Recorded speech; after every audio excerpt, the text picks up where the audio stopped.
ఇగో ఉంటుంది. సినిమా హీరోకి ఒక ఇగో ఉంటుంది, సినిమా నిర్మాతకి దర్శకుడికి ఒక ఇగో ఉంటుంది. మేం పుడుంగులు అని వాళ్ళు అనుకుంటారు, మేం పుడుంగులు అని వీళ్ళు అనుకుంటారు.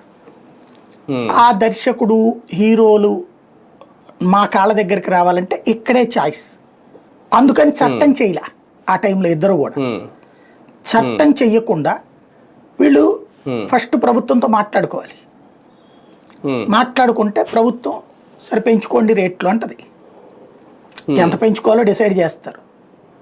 ఇందులో ప్రభుత్వాలు అప్పట్లో వాటా అడిగినట్టయితే లేదు. ఇద్దరు కూడా సినిమా ఇండస్ట్రీ దగ్గర చేతులు జాచి ఉంటే వాళ్ళు రచరచ చేసేవాళ్ళు ఫిల్మ్ ఇండస్ట్రీ వాళ్ళు. కానీ ఇద్దరూ కూడా దాన్ని ఆ హీరో తమకు ఫోన్ చేయాలి. ఏ హీరో సినిమా అయితే ఆ హీరో ఫోన్ చేయాలి. మొదట్లో డైరెక్టర్ గారు సో హీరో సినిమా సార్ నేనే డైరెక్టర్ని అనినో, లేకపోతే నిర్మాత, వీళ్ళిద్దరిలో ఎవరు ఆ ప్రభుత్వంలో ఉన్న వాళ్ళకి దగ్గర అయితే వాళ్ళ ద్వారా, అప్పుడు కేటీఆర్ ద్వారా కేసీఆర్కి చెప్పించుకోవడం, ఇక్కడ ఆంధ్రాలో లోకేష్ ద్వారా బాబుకి చెప్పించుకోవడం, అట్లా నడిచింది ఆ రోజుల్లో. చట్టం చెయ్యాలి కదా, చెయ్యాల ఇద్దరు కూడా. 5 ఏళ్ళు అట్టాగే ఉండిపోయింది. ఏ సినిమాకి ఆ సినిమానే.